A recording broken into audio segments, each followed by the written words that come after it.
Pemirsa masih bersama kami di Presisi Utama. Hujan deras yang mengguyur kota Pekalongan dan sekitarnya menyebabkan banjir di sejumlah wilayah. Personil Polres Pekalongan Kota bersama tim SAR gabungan melakukan evakuasi warga terdampak, termasuk seorang lansia yang tengah sakit.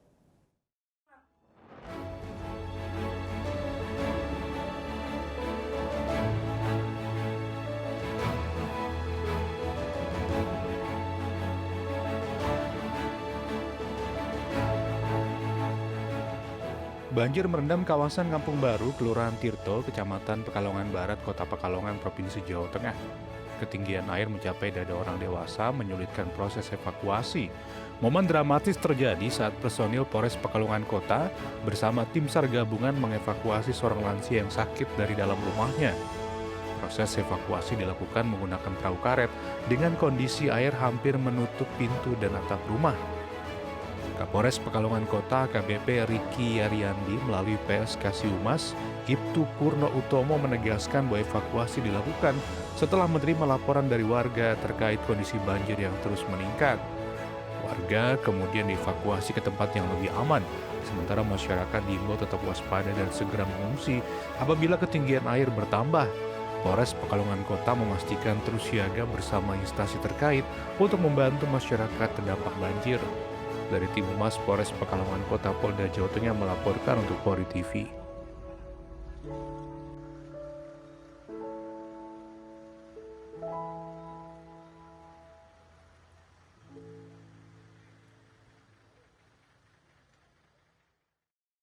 Pemirsa, jejak banjir yang melanda Kabupaten Aceh Tamiang masih menyisakan persoalan. Salah satunya kendaraan warga yang rusak dan terparkir di badan jalan. Untuk mengatasi hal tersebut, jajaran Polres Aceh Tamiang melakukan evakuasi menggunakan mobil towing. Evakuasi kendaraan terdampak banjir dilakukan Polres Aceh Tamiang bersama Dinas Lingkungan Hidup dan Dinas Perhubungan pada Senin siang. Kegiatan dipusatkan di kawasan perkotaan Kuala Simpang dengan sasaran kendaraan roda 4 yang rusak akibat banjir dan ditinggalkan pemiliknya di badan maupun pinggir jalan. Kita turut membantu masyarakat. Apabila masyarakat ada mobil yang rusak, silakan informasikan ke kita, biar kita geser baik ke bengkel maupun ke tempat yang lebih aman. Antisipasi pencurian mobil, Bapak. Ya, seperti itu penjarahan maupun mobil yang berada di badan jalan, antisipasi laka lantas, Pak. Terima kasih. Sama-sama. Sehat selalu, Pak. Ibda Indra Maulana, KBO Satlantas Polres Aceh Tamiang menegaskan bahwa tujuan kegiatan ini melancarkan arus lalu lintas dan mencegah terjadinya pencurian kendaraan bermotor yang ditinggalkan pasca banjir. Selain menertibkan lalu lintas, petugas juga membantu memindahkan kendaraan warga ke bengkel maupun ke rumah sesuai permintaan pemilik. Jajaran Polres Aceh Tamiang Polda Aceh berharap langkah ini dapat meningkatkan rasa aman masyarakat serta mempercepat pemulihan pasca banjir bulan November 2025 lalu. Dari tim Humas Polres Aceh Tamiang Polda Aceh melaporkan untuk Polri TV.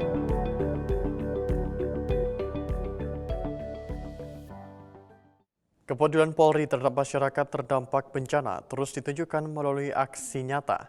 Di bawah komando Kapolres Gayo Luwes, Polres Gayo Luwes membangun 4 jembatan gantung di Kecamatan Putri Betung pasca banjir bandang. Berikut laporannya untuk Anda.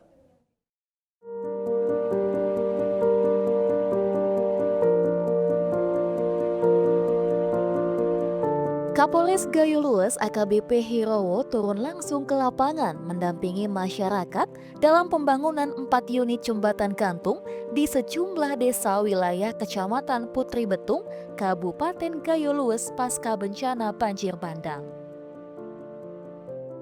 Pembangunan jembatan gantung ini merupakan respon cepat atas kebutuhan mendesak masyarakat yang selama ini mengalami kesulitan beraktivitas akibat rusaknya akses penyeberangan.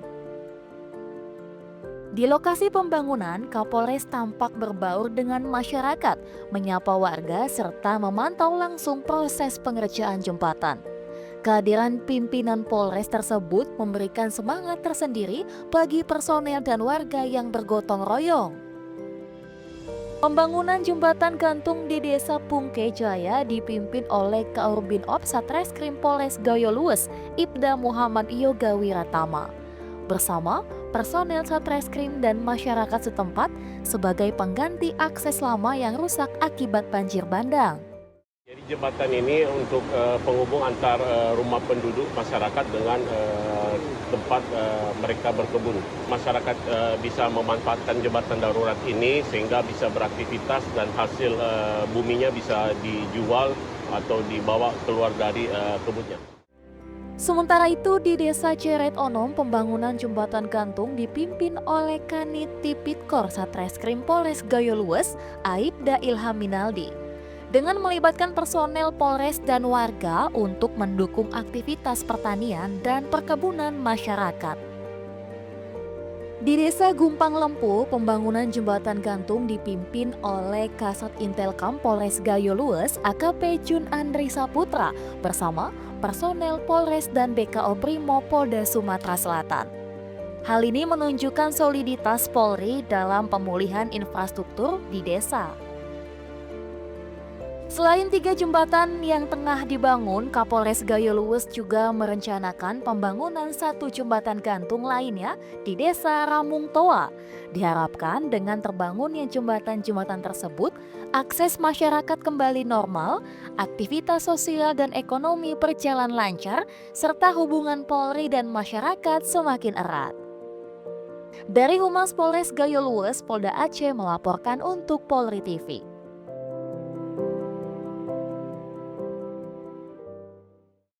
Pasca banjir yang melanda Kabupaten Aceh Tamiang, jajaran Polres Aceh Tamiang mengikuti vaksinasi tetanus toksoid atau TT.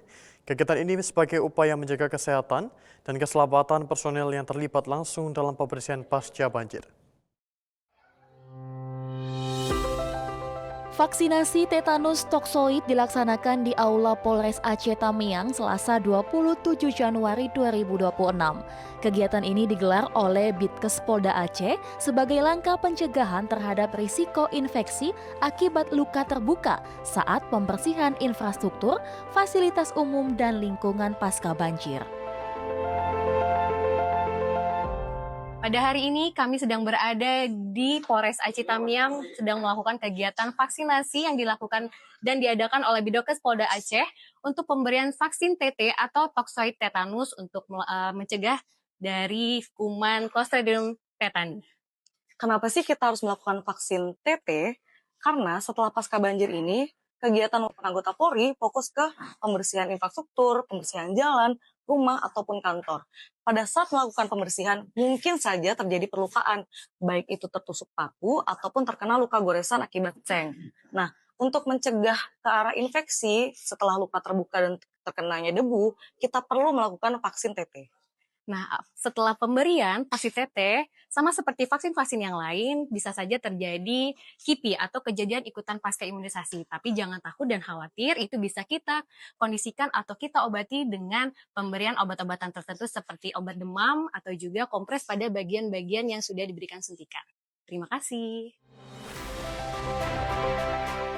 Pemberian vaksin dilakukan oleh Pemda tingkat 1 Dr. Yuliantika Nurul Komaria bersama Ibtu Dr. Ineke Trisnawati, Pamin 7 Subagren Min Bidokes Polda Jateng. Vaksinisasi ini penting mengingat personel rentan terluka akibat benda tajam yang terendam lumpur. Ibtu Dr. Ineke Trisnawati menegaskan bahwa untuk mencegah infeksi akibat luka terbuka dan paparan debu atau lumpur, personel yang terlibat pembersihan pasca banjir perlu diberikan vaksin tetanus toksoid. Salah satu peserta vaksinasi, Brigadir Anggun Deviola, anggota Satreskrim Polres Aceh Tamiang, menyambut baik kegiatan ini. Saat ini dinas di bagian Satreskrim Polres Aceh Tamiang.